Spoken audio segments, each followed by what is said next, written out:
무언가 다가오고 있다. 그것은 내일도 먼 미래의 어느 날도 아니다. 바로 지금이다. 제국의 몰락, 믿기 힘든 지도자의 등장, 세상이 불가능하다고 여겼던 변화들을 예언했던 70세 인도의 예언자가 다시 한번 입을 열었다. 그리고 이번에는 한국에 대해 말했다.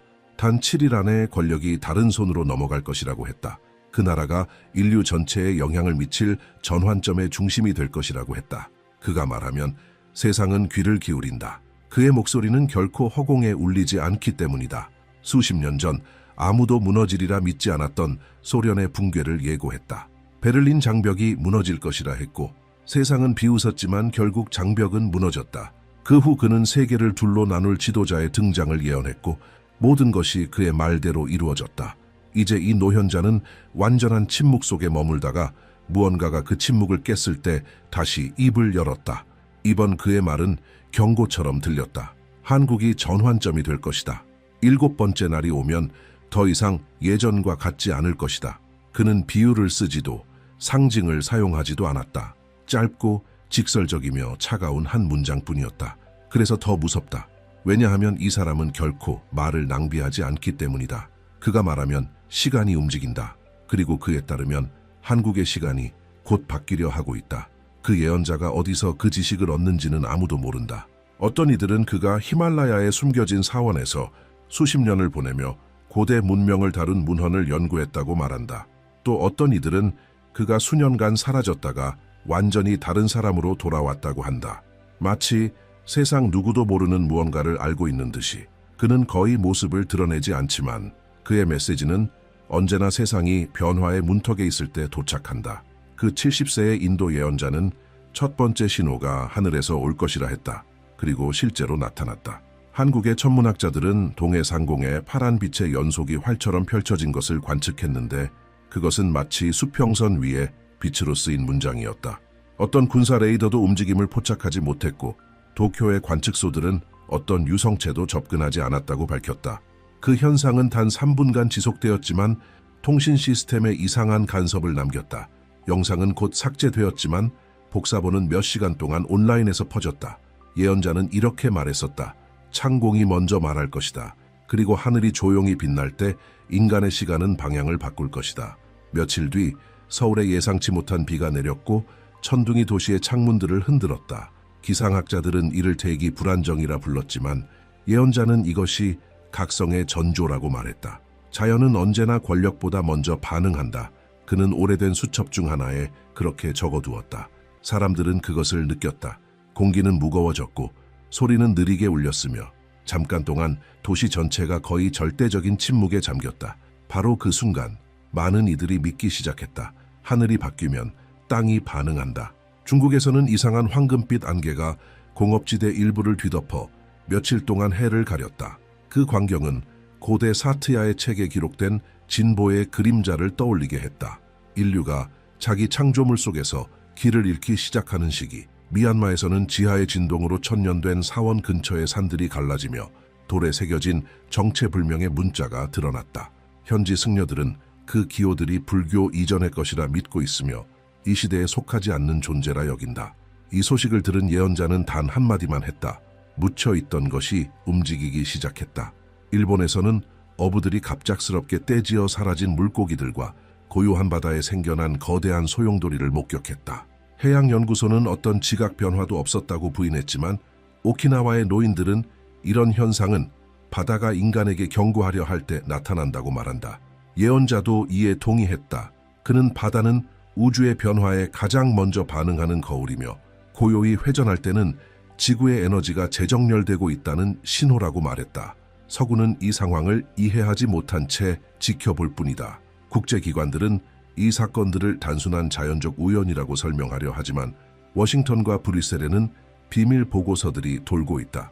유럽 출신 전직 분석가가 유출한 한 문건은 자기장과 아시아 축의 정치적 결정 간에 동시 발생한 이상현상을 언급하고 있다.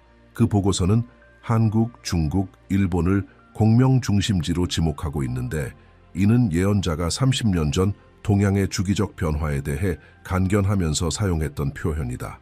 그는 그때 이렇게 말했었다. 이 세 나라가 같은 진동으로 울릴 때 온 지구가 그 영향을 느낄 것이다. 그 이면에서 한국의 정치권은 불확실성의 나날을 보내고 있다. 한 탐사보도 기자는 정부 고위 관리들과 외국인 자문단 간의 비밀 회동에 대한 정보를 입수했다고 밝혔다. 그의 말에 따르면 그 자문단은 어떤 공인된 국가와도 연결되지 않은 이들이며 외교 채널 밖에서 활동하는 조직에서 파견된 지식의 사내들이었다고 한다. 많은 이들은 이를 믿지 않았다. 그러나 며칠 뒤 그 기자는 실종되었고 그의 방송 채널은 폐쇄되었다. 이에 대해 예언자는 차가운 어조로 이렇게 말했다. 진실은 사라지지 않는다. 단지 제때가 올 때까지 자리를 바꿀 뿐이다. 그동안 사람들은 설명할 수 없는 방식으로 긴장을 느끼기 시작했다. 한국의 여러 도시에서 반복되는 꿈에 대한 보고가 이어지고 있다. 하늘에서 내려오는 빛, 바다를 뒤덮는 그림자, 그리고 땅 속에서 울리는 깊은 소리. 심리학자들은 이를 집단 히스테리라고 부르지만 예언자는 이것을 영적 반향이라 부른다.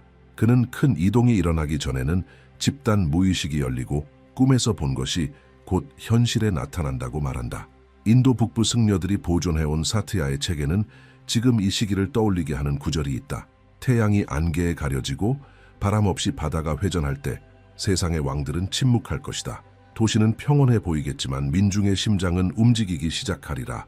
그리고 그들 가운데서 주인이 없는 목소리가 솟아오를 것이다. 예언자는 지금이 바로 이 고대 문헌에서 묘사된 순간이라고 믿고 있다. 그는 지금 한국에서 벌어지는 일이 단지 정치적인 것이 아니라고 설명한다. 그것은 우주적인 사건이다. 국경을 초월하는 에너지 재조정의 시작이며 한국은 그 중심점이다. 수세기 만에 처음으로 동양과 서양의 영적 장창이 교차하는 장소라는 것이다. 그래서 징후들이 계속해서 나타나고 있다. 날씨는 통제 불능이고 경제는 요동치며 사람들의 마음은 불안해진다. 눈에 보이는 것과 보이지 않는 것이 맞닿을 때 세상은 어지럼증을 느낀다. 고 그는 마지막 메시지에서 말했다. 이제는 우주 관측소들마저 설명할 수 없는 변화를 기록하고 있다. 백조자리 근처에서 간헐적으로 밝기가 변하는 별이 나타났는데 정확히 7초 간격으로 맥박치듯 빛나고 있다. 천문학자들은 이를 유령별이라 부르지만 예언자는 지구의 심장박동이라 불렀다. 그는 그 맥박 하나하나가 지구 전체의 영적 움직임에 대응하며 행성의 진동이 새로운 국면에 들어섰다는 신호라고 했다. 예언자는 계시의 날이 오기 전에 동양과 서양 모두에서 징후가 나타날 것이라 예고했었다. 동쪽 하늘이 붉게 물들면 서쪽은 소음과 혼란으로 반응할 것이라고 했다. 그의 환시 속에는 한 이름이 반복적으로 전 세계 화면에 떠올랐다고 한다. 도널드 트럼프. 예언자에 따르면 이 인물의 정치 재등장은 단순한 인간적 사건이 아니라 영적 지표이며 지구의 집단 의식을 가늠하는 거울과 같은 존재다. 그는 트럼프가 두 보이지 않는 힘 사이의 분열을 상징한다고 썼다. 하나는 오래된 권력을 지키려는 힘, 다른 하나는 새로운 질서의 탄생을 앞당기려는 힘. 서쪽에서 사자가 다시 포효할 때 그는 말했다. 동양은 침묵할지 아니면 깨어날지를 선택해야 한다. 많은 이들은 이것이 한국, 일본, 중국을 직접적으로 지목한 것이라 해석한다. 예언에 따르면 이 세 나라는 상반된 세계 사이의 균형축이 될 수 있는 가능성을 가진 축이라 한다. 예언자는 극단적인 인물들이 다시 등장할 때 그것이 인류가 에너지적 대결의 마지막 단계에 들어섰다는 신호가 될 것이라고 설명했다. 세상은 분열된 것처럼 보일 수 있으나 실제로는 정렬되고 있는 중이라고 했다. 겉으로 드러난 불화는 정화의 서곡이다. 그가 이렇게 썼다. 이 단계에서 인류는 이념이 아니라 주파수와 의식 사이에서 선택을 강요받게 될 것이다. 예언자는 자신의 환시 속에서 일련의 사건들이 거의 동시에 일어날 수 있다고 전했다. 동방의 하늘은 구릿빛과 붉은빛으로 빛날 수 있고 통신이 잠시 끊길 수도 있다. 서방에서는 정치가 전례 없는 폭풍 속으로 빠져들 수 있다. 전 세계의 뉴스는 재판, 시위, 분열을 중심으로 돌아갈 것이다. 그러나 그는 진정한 전쟁터는 법정이나 거리에서가 아니라 영혼 속에 있을 것이라고 경고했다. 그는 서방이 이성을, 동방이 심장을 상징한다고 썼다. 이성이 통제를 잃고 마음이 고요함을 유지할 때 균형이 시작되었음을 알게 될 것이다. 따라서 트럼프의 재등장은 우연이 아니라 더 큰 흐름의 일부이며 세계적 재구성을 일깨우는 반가쇠가 될 수 있다고 했다. 그는 한국이 그 두 힘이 교차하는 접점이 될 것이라고 말했다. 또한 그는 같은 시기에 별자리 정렬과 관련된 하늘의 징조가 나타날 수 있다고 언급했다. 백조자리 근처의 한 별이 7초 간격으로 맥동할 수도 있다. 과학자들은 그것을 이상 현상이라 부르겠지만 예언자는 그것을 행성 의식의 맥박이라 부를 것이라고 했다. 지구가 숨 쉴 때 별들은 그 리듬을 따라 반복한다. 그 시기 중국은 침묵을 강화하고 일본은 경계하며 미얀마는 잊힌 왕조의 비밀을 감출 수 있다고 그는 묘사했다. 예언자는 서방의 힘이 흔들리고 동방이 신비로 응답할 때 그것이 융합의 시작이라고 했다. 천둥과 바람은 같은 언어를 쓰지 않지만 같은 폭풍의 일부다. 그는 또한 한 서방 인물이 오래된 동맹을 복원하려 시도할 것이라 말했다. 많은 사람들은 그것을 정치적 책략으로 보겠지만 예언자는 그것이 무의식적인 우주적 균형 회복의 시도라고 말했다. 인간의 권력은 우주의 패턴을 반복한다. 팽창과 수축, 혼돈과 조화. 그는 경고했다.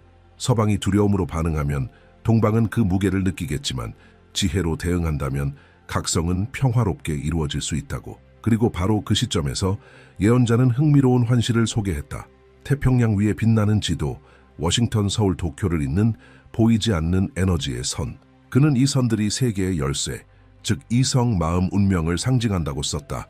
각 나라는 인식하지 못한 채 새로운 균형의 형성에 참여하게 될 것이다. 첫 번째는 말하고, 두 번째는 이해하며, 세 번째는 선택할 것이다. 최근의 기록에서 예언자는 세계가 영적 차원에서 권력의 전환을 목격하게 될 것이라고 밝혔다. 그것은 정부의 붕괴가 아니라 숨겨진 의도의 드러남을 의미한다. 무적이라 여겨졌던 지도자들이 의심받고 무시되던 목소리들이 힘을 얻을 것이다. 예언자는 이것을 빛의 재분배라고 묘사했다. 그는 이미 경고했다. 권력이 움직일 때 인간은 자신이 통제하고 있다고 믿겠지만 그것은 환상일 뿐이다. 그리고 이제 모든 것이 맞물리기 시작한다. 정치적 침묵은 귀가 멀 정도로 커지고 강대국들은 불안한 관심으로 한국을 주시한다. 그 이면에서 외교가 요동친다. 일본은 워싱턴과의 동맹을 강화하고 중국은 모스크바와 비밀 회담을 소집한다. 그리고 이 조용한 갈등의 한가운데 설명할 수 없는 사건이 발생한다. 한국 해안 근처에 있던 미 해군 함정 3척의 자침이 기술적 간섭 없이 1분 이상 스스로 회전한 것이다. 과학자들은 그것을 장비 고장이라 불렀다. 그러나 예언자는 그것을 경고라 했다. 그는 지구의 자기장이 한반도에서 시작된 영적 움직임에 반응하고 있다고 말했다. 인간이 방향을 잃으면 북쪽조차 더 이상 같은 곳을 가리키지 않는다. 이것이 그의 말이었다. 한국에서는 거리는 여전히 사람들로 붐비지만 공기 중에는 설명할 수 없는 이상한 기운이 감돌고 있다. 하늘은 매일 저녁 색을 바꾸고 새벽이면 금속성에 가까운 낮은 소리가 들린다. 감각이 예민한 사람들은 마치 땅 자체가 진동하는 것 같다고 말한다. 예언자는 이 소리가 눈에 보이지 않는 충돌의 메아리라고 했다. 물러나길 거부하는 고대의 힘들과 새롭게 떠오르려는 에너지 간의 대결. 이 전쟁에는 국기가 없다. 병사도 무기도 없다. 조용히 사람들의 마음과 의식 속에서 벌어진다. 모든 생각, 모든 선택, 모든 말이 전장의 일부가 된다. 예언자는 고대의 힘들이 두려움을 먹고 자란다고 설명했다. 사람들이 의심할수록 그들은 더 강해진다. 그래서 혼란은 그들에게 필수적이다. 그리고 바로 그 혼란이 번지기 시작한다. 상반된 뉴스, 소문, 의심, 언론은 분열되고 여론은 쪼개지며 누구도 누구를 믿어야 할지 알 수 없다. 한 방송사는 권력 내부의 갑작스러운 변화에 대한 보도를 시도했지만 생방송 중 신호가 끊겼다. 몇 분 후 정부는 기술적 문제라고 발표했다. 예언자는 수십 년 전 이 상황을 이렇게 예고했다. 새로운 것이 태어나기 전 오래된 것은 빛을 끄려 할 것이다. 그러나 진실은 항상 다른 길을 찾아 나타난다. 혼돈이 커질수록 징조들도 늘어난다. 같은 밤 한국과 일본의 여러 지역에서 정전이 발생한다. 위성은 태평양 상공의 전자기장에 이상 변동을 감지한다. 몇 시간 사이에 지면 온도가 1도 상승한다. 그 어떤 것도 논리적으로 설명되지 않는다. 예언자는 다시 말한다. 보이지 않는 것이 다가올 때 지구는 신호를 보낸다. 하지만 듣는 이는 드물다. 중국에서는 오래된 사원들이 일반인에게 문을 닫는다. 새벽에 정원을 가로지르는 빛나는 형체들을 목격했다는 승려들의 보고가 이어진다. 티베트에서는 수세기 동안 봉인되어 있던 동굴에서 고문서 하나가 발견된다. 그 안에는 산스크리트어로 한 문장이 적혀 있었다. 중앙의 왕좌가 흔들릴 때 동방은 깨어날 것이다. 예언자는 이것이 예언의 성취를 증명하는 징표라고 말한다. 미얀마에서는 군이 갑작스럽게 일부 지역에서 철수한다. 불교 사원 인근 지역은 격리되고 현지 소식통들은 지하에서 무언가가 반출되고 있다고 전한다. 수십 년간 보호되어 온 어떤 존재, 예언자는 그의 환시 속에서 이것을 언급했다. 그는 잊힌 유물들에 대해 말했으며 그것들은 고대 문명의 에너지를 간직하고 있다고 했다. 그 유물들이 다시 빛에 노출되면 인류의 잠든 기억이 활성화될 것이라고 그는 말했다. 동방이 움직이기 시작하자 서방도 반응을 보인다. 유럽의 분석가들은 상징적 불안정성이라는 표현을 사용하기 시작하는데 이는 오직 시대 전환기에만 쓰이는 드문 용어다. 바티칸은 긴급 내부 회의를 소집하고 종교 지도자들은 어떤 발언도 삼간다. 모든 것이 지나치게 조용하다. 예언자는 이 침묵이 전략적이라고 말한다. 거대한 자들은 보이지 않는 것을 바라보며 보지 못한 척하지만 이미 통제 너머의 무언가가 풀려났음을 알고 있다. 지금 한국은 전쟁이 아닌 아무도 명명할 수 없는 이유로 세계의 중심이 되었다. 경제는 요동치고 주식시장은 명확한 이유 없이 급등락을 반복한다. 해외 기업들은 설명 없이 계약을 중단한다. 이것은 예언자가 전환의 시간이라 부르며 예고했던 현상과 일치한다. 인간의 법칙이 더 큰 힘 앞에서 무력해지는 시기. 하지만 가장 주목받는 것은 하늘에서 벌어지는 연속된 우연이다. 불안정한 빛을 내던 별이 나타났다. 사라진다. 이 현상은 일본, 중국, 심지어 서방 일부에서도 관측된다. 천문학자들은 그것이 위성이 아니라고 확인했다. 그리고 예언자는 그의 마지막 공개 발언에서 이렇게 말했다. 저 빛은 우주의 것이 아니다. 그것은 지구의 심장에서 일어나는 변화의 반영이다. 지구가 다시 태어나기 전 스스로 숨 쉬는 것이다. 70세의 인도 예언자는 전면적 전환에 앞서 진실이 전혀 예상치 못한 사람들을 통해 세우며들기 시작할 것이라고 썼다. 그들은 지도자도 종교인도 아닌 자신이 어떤 역할을 맡고 있는지도 모르는 익명의 목소리들일 것이다. 그리고 그중 하나가 바로 기자라고 그는 말했다. 예언자는 이 인물을 직업에 지친 사람으로 묘사한다. 거짓이 헤드라인으로 바뀌는 것을 지켜봐 온 평범한 언론인. 그의 환시 속에서 이 기자는 남한 정부의 한 참모로부터 카메라가 없는 비밀 인터뷰 제안을 받는다. 장소는 지하 주차장. 늦은 밤 빗소리가 멀리서 들려오는 가운데 참모는 녹음은 불가능하다고 말하고 기자는 호기심에 이 제안을 받아들인다. 예언에 따르면 이 대화는 계시의 시작을 알리는 순간이 될 수 있다. 그 참모는 설명할 수 없는 내부 움직임에 대해 이야기할 것이다. 그것은 정부 고위층 사이에서 조용히 시작되어 보이지 않는 흐름처럼 퍼져나갔다. 영향력 있는 인물들이 행동을 바꾸고 권력 프로젝트를 포기하며 오래된 동맹에서 멀어지기 시작한 것이다.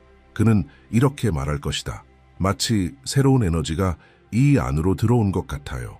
누구도 공개적으로 말하지 않지만 모두가 느끼고 있죠. 기자는 의문을 품고 과학적 설명이 있는지 묻는다. 참모는 단지 이렇게 대답한다. 문제는 이건 과학적인 게 아니라는 겁니다. 누군가 사람들의 의도를 다시 쓰고 있는 것 같아요. 그리고 자리를 떠나기 전 그는 자동차 좌석 위에 노란색 봉투 하나를 남긴다. 그 안에는 흐릿하게 찍힌 사진 한 장, 각국 정치 인사들의 비공식 회의 장면이 담겨 있다. 그중 기자는 즉시 알아볼 수 있는 얼굴을 발견한다. 도널드 트럼프. 예언자는 이 사진이 새로운 순환의 반가소회 중 하나가 될 것이라 말했다. 사진은 카메라 밖에서 이루어진 비공식적 만남을 보여준다. 한국, 일본, 중국, 미국 대표들이 모두 모여 있었지만 그 어떤 문서도 이 회의를 입증하지 않는다. 그러나 기자는 호기심에 이끌려 진실을 추적하기 시작한다. 하지만 파고들수록 문은 닫힌다. 자료는 사라지고 제보자들은 자취를 감춘다. 그러다 어느 날 밤 기자는 정체불명의 번호로부터 전화를 받는다. 남성의 목소리가 말한다. 더 이상 찾지 마세요. 어차피 벌어질 일이니까. 예언자는 이 인터뷰가 실제로 벌어진다면 세계는 영적 전환의 시기에 들어설 것이라 썼다. 그것은 정치적 변화 때문이 아니라 보이지 않는 것이 보이는 세계 안에서 작동하기 시작했기 때문이다. 진실은 평범한 사람을 그릇 삼아 나타날 것이다. 예언에 따르면 이 만남 이후에 기이한 현상들이 급속히 늘어날 수 있다. 시계를 맞춰도 시간이 틀어지고 전자기기들이 이유 없이 오작동하며 서로 전혀 관련 없는 사람들이 같은 꿈을 꾸었다고 말하기 시작한 아시아 대륙 위로 빛의 파장이 내려오는 꿈. 모든 것이 서로 무관해 보이지만 일부 전문가들은 비밀리에 이렇게 인정하게 될 것이다. 지구의 에너지 패턴이 변화하고 있다. 같은 시기 예언자는 서방이 내부 분열 속으로 빠져들 수 있다고 말한다. 트럼프는 다시금 권력의 이름으로 떠오르고 세계는 또다시 그를 중심으로 나뉠 것이다. 그러나 이전과는 달리 이번에는 그 영향력이 상징적일 것이다. 그는 더 이상 하나의 정부를 대표하지 않고 인류의 영적 불안정성을 비추는 거울이 될 것이다. 예언자는 이렇게 썼다. 혼돈을 깨우는 자는 혼돈의 끝을 알리는 신호이기도 하다. 한편 몇 주 동안 자취를 감췄던 기자는 익명의 방송을 통해 다시 모습을 드러낼 수 있다. 그는 비밀리에 녹음된 대화의 일부를 공개하며 그 안에서 정부 참모는 이렇게 말한다. 권력의 본질이 바뀌고 있습니다. 어디로 가는지는 모르지만 더는 인간의 것이 아닙니다. 이 방송은 몇 분 만에 삭제될 수 있지만 그 영상은 이미 퍼지고 난 뒤일 것이다. 예언자는 이것이 전면적 전환의 상징적 분기점이 될 것이라 설명한다. 이 순간부터 신뢰는 더 이상 위에서 아래로 내려오지 않는다. 사람들은 내면을 바라보기 시작하고 리더십의 개념 자체가 바뀐다. 권력은 조용해지고 침묵이 새로운 권력이 될 것이다. 그는 말한다. 이 시기에 많은 이들이 저항하려 할 것이다. 오래된 종교 체계와 정치 시스템은 권위를 되찾으려 애쓸 것이다. 그러나 억누르려 할수록 그들은 더 빠르게 무너질 것이다. 쇠붙이는 바람을 붙잡을 수 없다. 그리고 새로운 시대의 바람은 이미 오래된 왕좌 위를 세우치고 있다. 예언자는 또한 이 주기 속에서 자발적인 영적 운동이 생겨날 수 있다고 언급한다. 그것은 누군가에 의해 창립되지 않으며 사원도 지도자도 없다. 그것은 하나의 집단적 각성이다.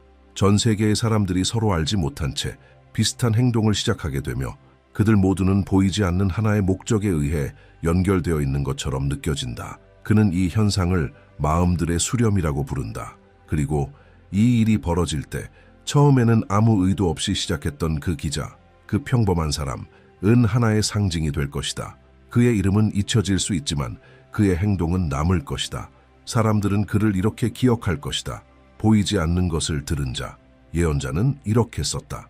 거물들이 그에 대해 말하겠지만 그를 이끈 것이 용기가 아니라 운명이었음을 그들은 결코 이해하지 못할 것이다. 이 단계에서 예언자는 마지막 환시를 묘사한다. 세계 지도가 세 가지 색으로 빛나는 장면이다. 동방 위에는 금빛, 태평양 위에는 푸른빛, 서방 위에는 붉은빛. 그는 이 색들이 이성, 마음, 행동 사이의 정렬을 상징한다고 설명한다. 이 색들이 서로 닿을 때 순환은 완성될 것이다. 예언자는 기자와 계시의 시간이 지난 뒤 사람들은 점점 내면으로 향하게 될 것이라 예측했다. 두려움은 영적 호기심으로 자리를 바꾸고 하늘로부터 답을 기다리던 인류는 결국 그 하늘이 자기 안에 있었음을 이해하기 시작할 것이다. 그는 마지막 기록 중 하나에서 이렇게 썼다.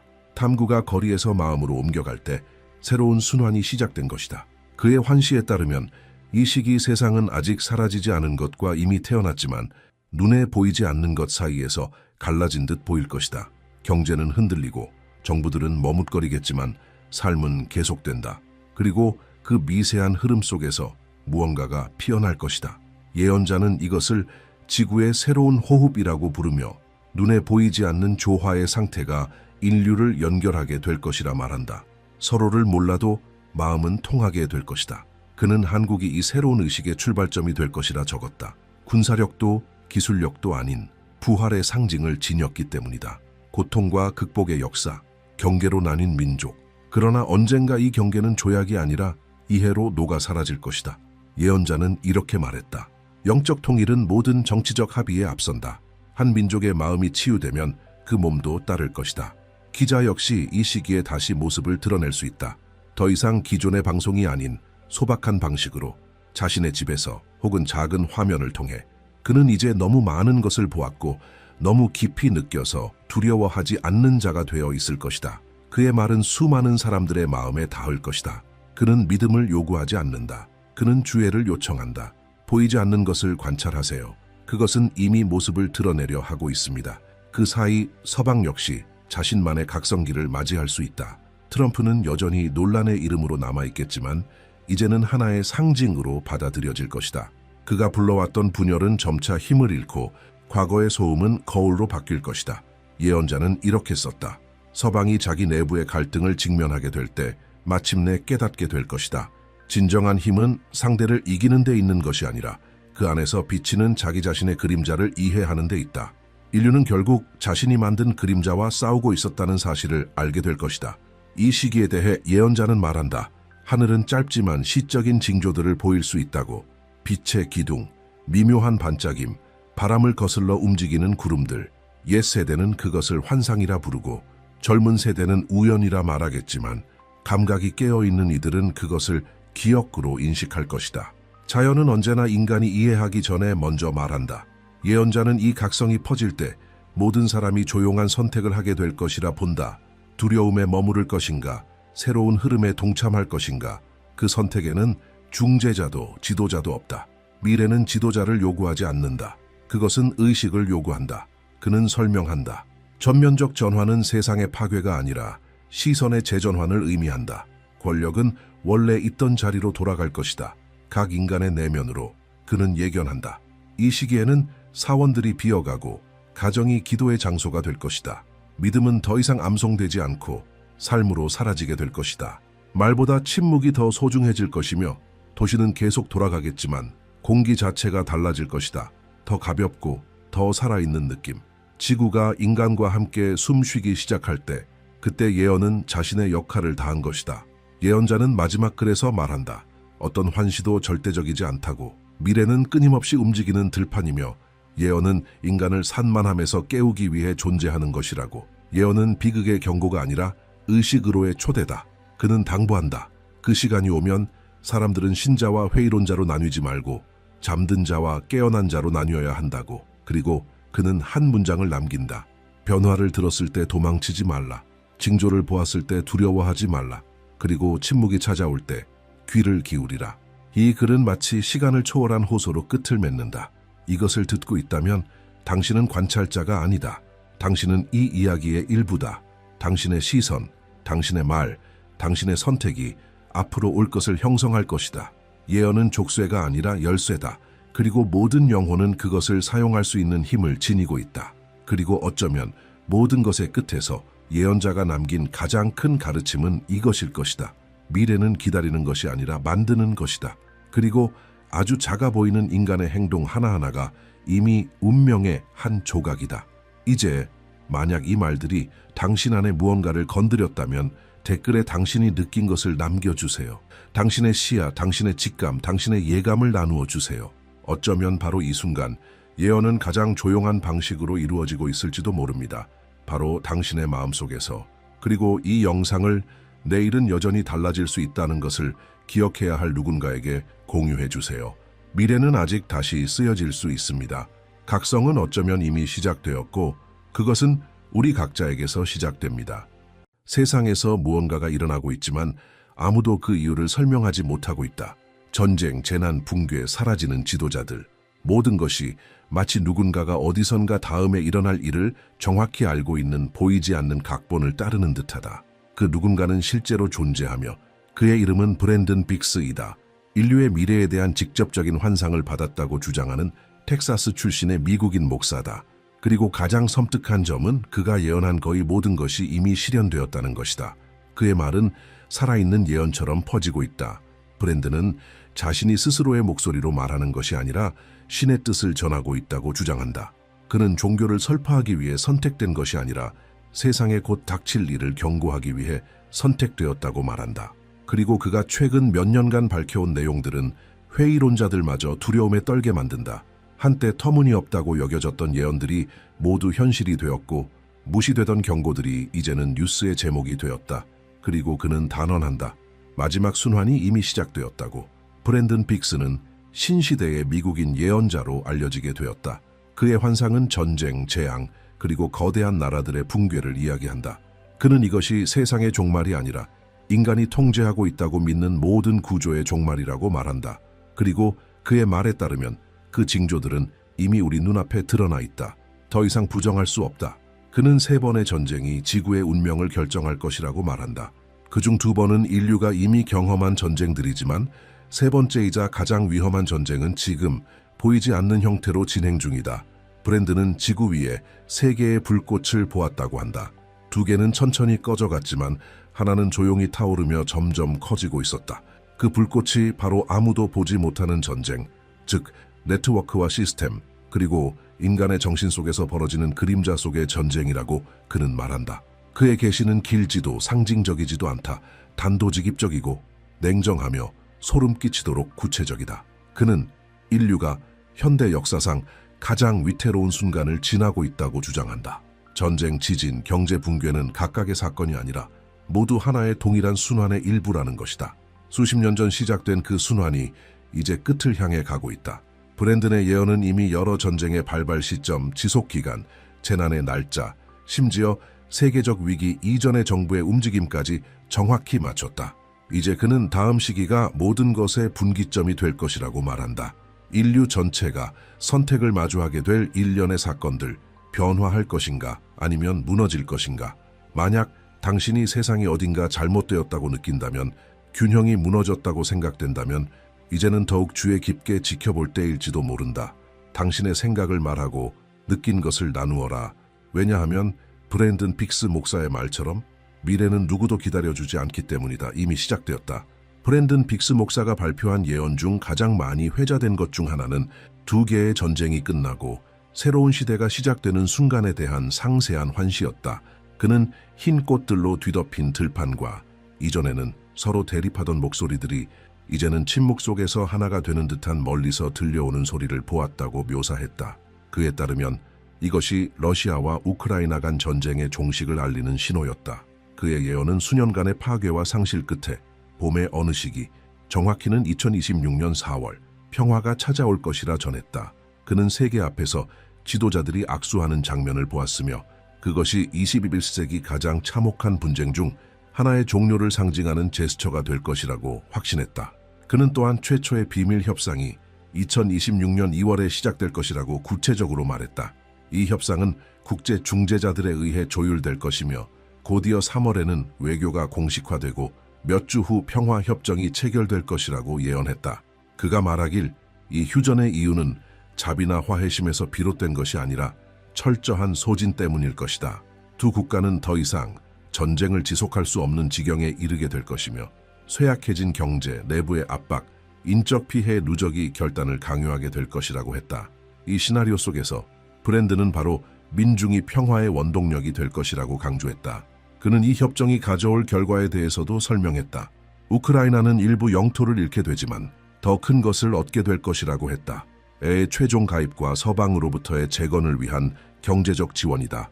반면 러시아는 소규모의 영토적 이익을 얻지만 국제사회에서 고립되고 제재로 인해 약화되며 외교적 타격을 입게 될 것이다. 브랜든은 평화가 체결된 후 10년이 지나면 두 나라가 다시 협력하게 될 것이라 말했으며 특히 에너지 분야에서의 협력이 강화될 것이라고 했다. 그는 이 화해가 새로운 세계 질서의 시작이 될 것이며 과거의 적들이 생존을 위해 이념이 아닌 연합하게 될 것이라 강조했다. 그러나 그의 예언은 여기서 멈추지 않았다. 브랜든은 이스라엘과 팔레스타인 사이의 갈등에 대해서도 언급하며 그 종식이 세계가 예상하는 것보다 훨씬 더 빨리 올 것이라고 말했다. 그는 기도 중에 불빛으로 장식된 나무 아래에서 솟아오르는 흰 비둘기를 보았고 그 장소가 바로 베들레헴임을 알아보았다고 했다. 그는 이 두 민족 사이의 휴전이 성탄절 이전에 이루어질 것이라고 확신하며 이것이 중동 현대사에서 가장 예상치 못한 순간 중 하나가 될 것이라 말했다. 그는 예언 속에서 국제사회의 강력한 압박이 11월부터 시작될 것이라 했으며 이 협상의 중심에는 아랍 국가들과 유럽연합이 있을 것이라고 했다. 평화협정은 크리스마스 직전에 체결되며 인질 석방은 그 전날 이루어질 것이라고 했다. 이 예언에서 특히 주목받은 점은 브랜든이 평화의 상징이 바로 고통의 재 속에서 피어날 것이라고 말한 부분이다. 세상은 이스라엘과 팔레스타인이 수십 년의 전쟁과 증오를 넘어 처음으로 안정으로 나아가는 발걸음을 내딛는 모습을 보게 될 것이다. 그 환시는 앞으로 벌어질 일들도 포함하고 있었다. 브랜든 목사는 가자지구가 중립국가들이 협력하는 국제관리체제에 놓이게 될 것이며 대규모 재건 프로젝트가 즉시 시작될 것이라고 전했다. 이스라엘과 팔레스타인은 고통스럽지만 필요한 양보를 하게 될 것이고 장기적으로 보면 이는 양측 모두에게 이익을 가져다 줄 것이라고 했다. 그에 따르면 평화는 단순히 분쟁의 종식이 아니라 중동 전역의 변화를 여는 시작점이 될 것이다. 그는 이 화해가 지역 내 다른 국가들 간의 대화를 가능하게 하며 새로운 번영의 시대로 이어질 것이라고 말했다. 브랜든 목사는 이 두 가지 예언, 동유럽과 중동에 관한 것, 이 결코 별개의 사건이 아니라고 강조했다. 그는 이것들이 자신이 국가들의 영적 재배치라고 부르는 현상과 연결되어 있다고 설명했다. 이 움직임은 이미 시작되었으며 결국 새로운 세계 질서의 탄생으로 이어질 것이라고 했다. 그는 이렇게 말했다. 세상은 더 이상 옛 강대국들 사이에서 나뉘지 않을 것이다. 우리가 알던 질서는 무너지고 있으며 아무도 예상치 못한 곳에서 새로운 힘이 떠오를 것이다. 브랜든 빅스 목사는 이미 세계가 세 번째 전쟁의 시작을 살아가고 있다고 주장했다. 그러나 이는 아무도 제대로 이해할 준비가 되어 있지 않은 형태의 전쟁이다. 그는 이 전쟁이 탱크나 전투기로 벌어지는 것이 아니라 데이터, 코드, 그리고 보이지 않는 조작으로 이루어지고 있다고 말했다. 그의 말에 따르면 인류 역사상 가장 위험한 갈등은 이미 시작되었으며 그 전장은 인터넷이다. 브랜드는 이 싸움을 잠들지 않는 전쟁이라 불렀고 이는 매일 연중무휴로 이어지며 심지어 평화 속에 있다고 믿는 이들조차 피해갈 수 없다고 경고했다. 그는 한 환시에서 지구를 뒤덮은 거대한 거미줄을 보았다고 한다. 그 안에는 수백만 개의 빛나는 선들이 마치 전류처럼 사방으로 흘러가고 있었고 일부는 끊어지고 일부는 방향을 바꾸며 또 일부는 색깔이 변하고 있었다. 브랜드는 이 선 하나하나가 각 나라 기업 그리고 일반인 사이를 오가는 정보들을 상징한다는 것을 깨달았다. 그는 이 네트워크 안에서 진실과 거짓이 뒤섞이며 이 거미줄을 통제하는 힘이 어떤 군사력보다도 더 가치 있는 자산이 되었다고 말했다. 브랜든 목사는 여기서 더 나아가 이 보이지 않는 전쟁의 주역들을 지목했다. 그는 한 환시에서 작은 반도 쪽으로 불을 뿜는 용을 보았고 그 반도 위에는 빛나는 거북이가 빛의 방패로 이를 막아내고 있었다고 말했다. 그는 그 장면의 의미를 즉시 이해했다고 했다. 불을 뿜는 용은 중국이었고 그 반도는 바로 한국이었다. 이 갈등은 물리적 전투가 아니라 조용히 벌어지는 충돌, 아시아의 기술 및 정보 지배권을 두고 벌이는 사이버 전쟁이 될 것이라고 그는 밝혔다. 브랜든 목사는 이 전쟁이 5가지 단계로 진행될 것이라고 밝혔다. 첫 번째 단계는 경제적 단계로 이미 시작되었다고 했다. 그는 중국이 한국 산업에 대한 압박을 강화할 것이며 수출을 어렵게 만들고 반도체 및 화학 제품과 같은 전략적 분야에 대한 지배력을 확대할 것이라고 경고했다. 두 번째 단계는 기술 전쟁이다. 그는 혁신을 훔치고 차단하는 싸움이 벌어질 것이며 인공지능과 첨단 통신 기술에 대한 경쟁이 진정한 전장이 될 것이라고 설명했다. 세 번째 단계는 정보 전쟁으로 가장 위험한 국면이라고 강조했다. 그는 한국이 심각한 수준의 허위 정보 공세에 직면하게 될 것이라고 하며 이는 사회적 분열과 혼란을 일으키기 위한 계획적인 작업일 것이라고 했다. 네 번째 단계는 직접적인 공격이다. 사이버 공격이 한국의 인프라 금융 시스템 전략적 통신망을 겨냥하게 될 것이며 마지막 5번째 단계는 국제적 개입이라고 설명했다. 브랜드는 이 시점에 디지털 갈등이 국경을 넘어 미국, 일본, 러시아 같은 강대국들을 끌어들이고 동아시아 내에서 새로운 권력 구도가 형성될 것이라고 말했다. 그는 이것이 국기 아래 벌어지는 전쟁이 아니라 통제권을 두고 벌이는 전쟁이라고 했다. 그의 말에 따르면 진실은 세상에서 가장 희귀한 무기가 될 것이다. 브랜든 목사는 이 전쟁이 모든 이들의 삶에 영향을 줄 것이라고 경고했다. 기업들은 하루아침에 붕괴할 수 있고 정부는 자체 통신망에 접근조차 할 수 없게 되며 평범한 사람들조차 자신도 모르게 조작당하게 될 것이라고 했다. 가장 큰 위협은 파괴가 아닙니다. 그가 말했다. 그건 통제입니다. 그는 이 전쟁이 기존의 전쟁들과 달리 끝나지 않을 것이라고 했다. 평화협정도 승자도 없을 것이다. 이는 끊임없는 보이지 않는 전쟁이며 누구나 알지 못한 채 전장의 일부가 된다고 말했다. 하지만 그는 일본에 대해 더 무서운 환시를 연결지으며 또 하나의 경고를 전했다. 브랜드는 일본 땅이 갈라지고 잿빛 검은 연기가 잔해 속에서 솟아오르는 장면을 보았다고 말했다. 불과 땅이 뒤섞인 듯한 장면이었고 그는 그 어떤 과거의 재난보다도 강력한 진동을 느꼈다고 했다. 그 환시 속에서 도쿄와 오사카 같은 대도시들이 불길에 휩싸이고 하늘은 붉게 물들었다. 그는 이것이 일본 현대사상 가장 큰 자연재해가 될 것이라고 확신했다. 그는 위험 시기를 구체적으로 명시했다. 2026년 8월에서 10월 사이 그는 이 재난이 단순한 지진이 아니라 동시에 일어나는 화산 폭발을 수반할 것이라고 말했다. 그 영향은 매우 커서 일본은 전례 없는 위기를 겪게 될 것이며 수천 명의 생명이 희생될 것이라고 했다. 산업지대와 항만 지역의 파괴는 전 세계 공급망에 심각한 붕괴를 가져오게 될 것이다. 그러나 이처럼 거대한 비극을 묘사하면서도 브랜드는 희망에 대해 이야기했다. 그는 일본 국민이 재 속에서 다시 일어설 것이며 연대와 믿음을 바탕으로 국가를 재건하게 될 것이라고 말했다. 그의 말에 따르면 이 비극은 일본에게 새로운 시대의 시작이 될 것이며 더욱 영적이고 인간 중심적인 나라로 거듭나게 될 것이라고 했다. 그 나라는 연대와 균형의 가치를 중심으로 재탄생할 것이며 이 집단적 고통은 아시아에서 시작되어 전 세계로 퍼져나갈 도덕적 각성을 일으킬 것이라고 했다.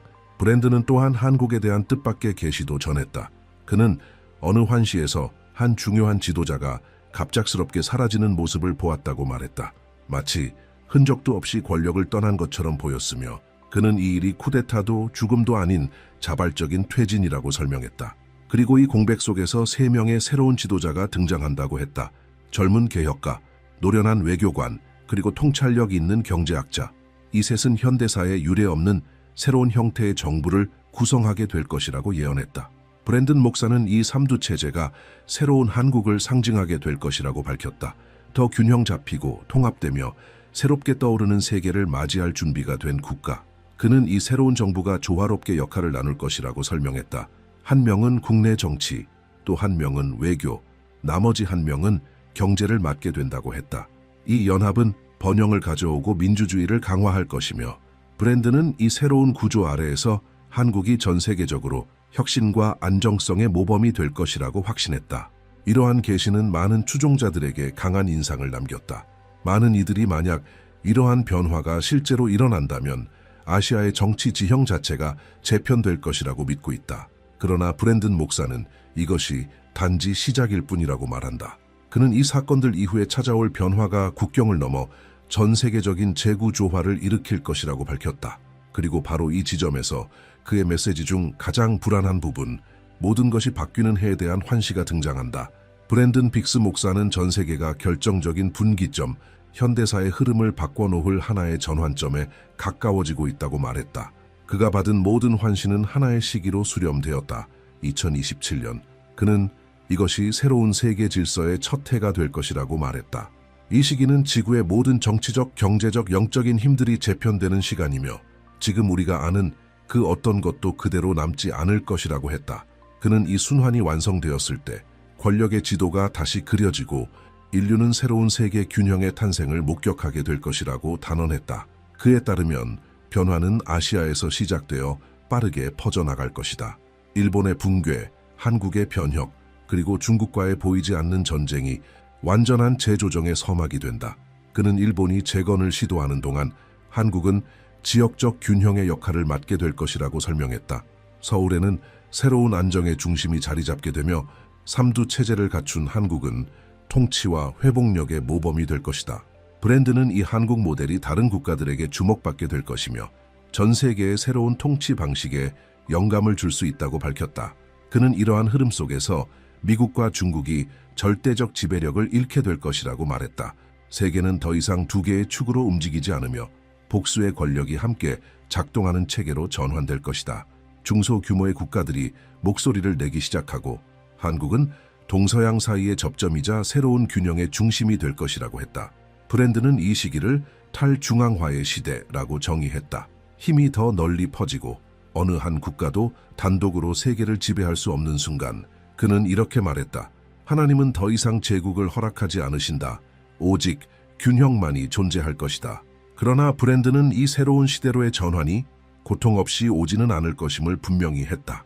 그는 2025년과 2026년이 연속적인 위기로 가득 찬 해가 될 것이라고 경고했다. 사람들은 마치 세상이 통제력을 잃은 것처럼 느끼게 될 것이며 이 혼란의 감각은 바로 전환기의 전조가 될 것이라고 말했다. 정부의 붕괴, 경제 불안정의 심화, 그리고 사회적 긴장이 이 과정의 일부가 될 것이다. 그는 단호한 어조로 이렇게 말했다. 새로운 것이 태어나기 위해선 먼저 파괴가 와야 합니다.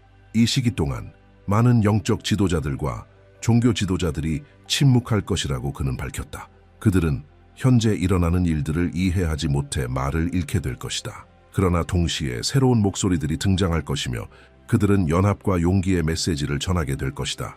브랜드는 이 시기가 진정한 믿음과 거짓된 믿음이 갈라지는 순간이 될 것이라고 말했다. 사람들은 누가 이익을 위해 말하는지, 누가 사명으로 말하는지를 보게 될 것이다. 그는 이렇게 덧붙였다. 이것은 마음이 드러나는 시간입니다. 모든 숨겨진 것이 드러나게 될 것입니다. 그의 말에 따르면 이 새로운 시대는 인간의 행동에도 깊은 변화를 가져올 것이다. 기술의 발전과 보이지 않는 전쟁의 영향으로 인해 사람들은 자신이 보는 것과 읽는 것에 대한 신뢰를 잃게 될 것이다. 진실은 가장 희귀한 자원이 될 것이다.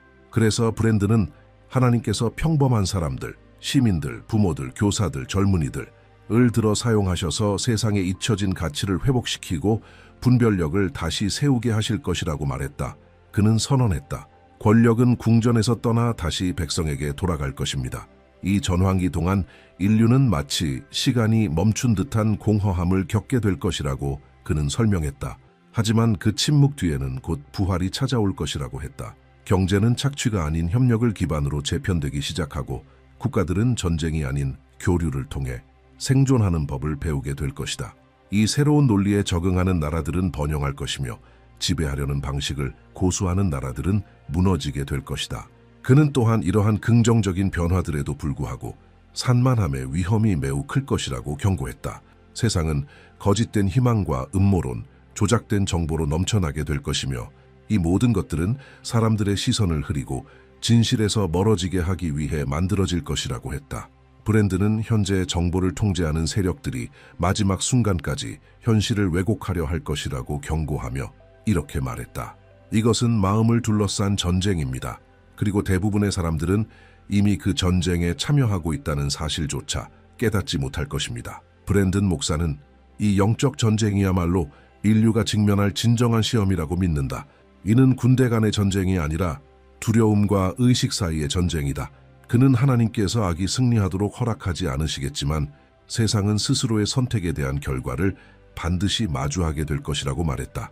그의 말에 따르면 고통은 벌이 아니라 교정이다. 브랜드는 이 시기 동안 믿음과 정신의 명료함을 지켜낼 수 있는 이들이 재건의 기둥이 될 것이라고 밝혔다. 새 시대는 거짓에 저항한 이들이 이끌 것입니다. 그가 선언했다. 그는 2027년이 끝이 아닌 새로운 순환의 시작이 될 것이라고 결론지었다. 목사는 혼돈 이후에 전 세계적인 안정의 시기가 도래할 것이며 이 과정이 인류를 더 성숙하고 공정한 의식으로 전환시키는 전환점이 될 것이라고 말했다. 그는 세상이 마침내 깨닫게 될 것이라고 했다. 진정한 권력은 군사력도 부도 아닌 진실을 지켜낼 수 있는 능력이라는 것을. 브랜든 빅스 목사가 점차 세계 강대국들과 정부 지도자들을 직접 언급하기 시작하면서 그의 예언은 비판의 대상이 되기 시작했다. 그러나 그는 어떤 압박 속에서도 물러서지 않았다. 그는 자신의 사명이 사람들의 환심을 사는 것이 아니라 경고를 전하는 것이라고 말했다. 한 차례 강력한 방송 중 그는 이렇게 선언했다. 인류의 가장 큰 착각은 위협이 외부에서 온다고 믿는 것입니다. 그의 말에 따르면 진정한 붕괴는 내부로부터 온다. 바로 지금 각국이 자만과 권력에 눈이 멀어 내리는 결정들로 인해. 브랜드는 역사가 항상 큰 몰락전에 징후들을 보여줬지만 인간은 그것을 외면해왔다는 사실을 상기시켰다. 그는 하나님께서 아직 시간을 주고 계시지만 그 시간도 이제 끝나가고 있다고 경고했다. 그는 지금 도시들을 파괴하고 있는 전쟁들은 더 큰 전쟁의 반영일 뿐이라고 했다. 바로 인간 정신의 통제를 둘러싼 전쟁이다. 그리고 그의 말에 따르면 이 전쟁은 지금 기만에 의해 이루어지고 있다. 그는 낮고 무거운 목소리로 말했다. 인류는 무기로 파괴되는 것이 아닙니다. 정보로 무너지고 있습니다. 목사는 지금 우리가 목격하고 있는 것은 무적이라 여겨졌던 하나의 체제가 무너지는 과정이라고 강조했다. 그는 미국에 대해 언급하며 2026년에 이 나라가 역사상 가장 심각한 내부 위기를 겪게 될 것이라고 예언했다. 정치적 분열은 위험한 수준에 도달하고 사회적 혼란은 거리로 퍼지게 될 것이다. 그는 당파적 대립과 도덕적 붕괴가 미국을 글로벌 리더의 자리에서 끌어내리게 될 것이며 이 약화는 새로운 지역 강대국들이 부상할 수 있는 공간을 열어줄 것이라고 말했다. 그리고 이 흐름은 새로운 세계 질서로의 전환을 가속화하게 될 것이다. 브랜든 목사는 이 모든 일이 벌어지는 동안 유럽이 심각한 불안정의 물결을 겪게 될 것이라고 말했다. 국가 간의 연합은 시험대에 오르게 되고 정치적, 경제적 차이는 유럽 대륙을 분열시킬 것이라고 경고했다. 그는 한 새로운 블록이 떠오를 것이라고 예언했다. 오늘날에는 약해 보이는 국가들이 중심이 되겠지만 이들은 연대와 믿음이라는 가치로 지탱될 것이라고 했다. 그는 선언했다. 힘은 다시 권력을 추구하지 않는 자들의 손으로 돌아갈 것입니다. 그는 또한 영적 기만의 확산에 대해서도 언급했다. 많은 거짓 선지자들이 등장해 평화와 번영, 즉각적인 구원을 약속하게 될 것이며 인류는 또다시 같은 덫에 빠지게 될 것이라고 경고했다. 그는 이들이 공포를 통제의 수단으로 사용할 것이라고 말했다. 그러나 이번에는 기만이 디지털 형태로 이루어진다는 점이 다르다. 그는 이렇게 말했다. 그 기만은 화면과 목소리, 알고리즘을 통해 퍼질 것입니다. 그리고 수백만 명이 그것을 믿게 될 것입니다. 그에게 있어 이것이 새 시대의 가장 위태로운 지점이다. 인류가 계속 잠든 채 살아갈 것인지 아니면 깨어날 것인지를 선택해야 하는 순간, 그는 하나님께서 여전히 진리를 지키기 위해 일어설 사람들을 부르고 계시며 이 부름은 혼돈 한가운데서도 울리고 있다고 전했다. 이 움직임은 제도나 조직에서 나오는 것이 아니라 전 세계 곳곳에 흩어진 평범한 사람들을 통해 시작될 것이라고 말했다. 그들은 조작에 맞서고 믿음을 지키는 것이 자신들의 사명임을 깨닫게 될 것이다. 브랜드는 영적 각성이 이미 시작되었다고 밝혔다. 그는 지금 곳곳에서 그 징조들이 나타나고 있다고 했으며 예전에는 무관심하던 사람들이 설명할 수 없는 불안감을 느끼고 있다고 말했다. 브랜드는 이것이 인류 영혼의 재건을 위한 첫걸음이라고 믿는다. 그는 이렇게 말했다. 지금 세계는 정화되고 있습니다. 고통은 하나님께서 남겨둘 것과 버릴 것을 나누시는 방식일 뿐입니다. 그는 이 과정 속에서 한국의 중요성에 대해서도 강조했다. 그의 말에 따르면 한국은 기술과 영성의 균형을 보여주는 모범국이 될 것이며 진보는 신앙을 떠나야만 가능한 것이 아니라는 사실을 세상에 증명하게 될 것이라고 했다. 브랜드는 한국의 새로운 삼두체제 리더십이 다른 나라들에게도 영향을 주어 협력과 책임을 기반으로 한 보다 공정한 통치 형태를 확산시키게 될 것이라고 믿는다. 그는 이 시스템이 새로운 세상의 토대가 될 것이라고 말했다. 이익보다 진실을, 권력보다 생명을 우선시하는 체제. 마지막으로 그는 이 전환이 완전히 이루어졌을 때 인류는 깨닫게 될 것이라고 말했다. 이 모든 것이 단지 정치나 경제에 관한 문제가 아니었다는 것을, 그것은 궁극적으로 영적 재정렬이었다. 그는 이렇게 결론지었다. 전쟁은 단지 소음일 뿐입니다. 진정한 움직임은 인간의 의식 속에서 일어나고 있습니다. 브랜드는 하나님께서 인간을 벌하고 계신 것이 아니라 인간이 자신의 선택이 초래한 결과를 직접 보게 하시는 것이라고 설명했다. 그는 혼돈은 벌이 아니라 거울이라고 말했다. 인류가 무엇이 되었는지를 비추는 반영이자 모든 것을 잃기 전에 변화할 수 있는 마지막 기회다. 그는 2025년에서 2027년 사이가 가장 힘든 시기가 될 것이라고 확신했으며 동시에 가장 필수적인 시기이기도 하다고 강조했다. 인간이 진실과 기만 사이, 각성과 붕괴 사이에서 반드시 선택해야 할 시간이라는 것이다. 그는 전 세계적인 자연재해, 갑작스러운 경제 붕괴, 그리고 세계 평화를 위협하는 정치적 긴장들이 발생할 것이라고 예고했다. 하지만 동시에 새로운 것이 태어나는 모습을 보게 될 것이라고 했다. 평범한 사람들이 일어나 서로를 도우며 잊혀졌던 가치를 되찾는 것이다. 그는 세상이 결국 깨닫게 될 것이라고 말했다. 진정한 힘은 정부에 있는 것이 아니라 포기하지 않는 사람들의 손에 있다는 것을. 브랜드는 한 환시를 묘사했다. 수많은 사람들이 폐허를 지나 걷고 있었지만 그 누구도 아래를 보지 않았다. 모두가 앞을 바라보고 있었다. 그는 그 순간 이 장면의 의미를 깨달았다고 말했다. 인류는 생존할 것이라는 것을.